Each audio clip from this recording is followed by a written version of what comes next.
हर कोई गाहक तमाशे दा, कौन खुशी उदारी देवे, कौन सुदागर हासे दा।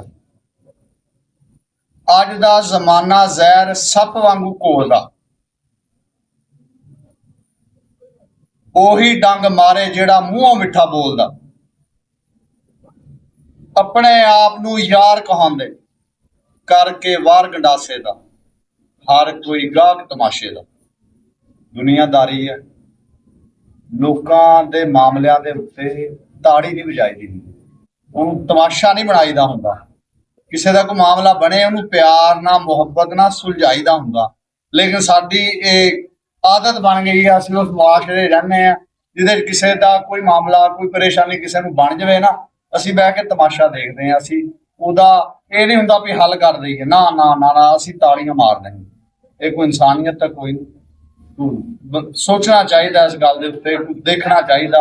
मामले का सुलझाओ हुंदा, उहनूं प्यार नाल मुहब्बत नाल कह के समझा के उहनूं खत्म करीदा हुंदा। इह तां नहीं हुंदा भी देख के खलो गए ते तमाशा देखी रखे। इह किहड़ी बंदे आई, इस तरह नहीं करना चाहिए। प्यार नाल मुहब्बत नाल मामलिਆਂ ਨੂੰ सुलझाना चाहिए, उहनूं ड्रामा नहीं बनाईदा।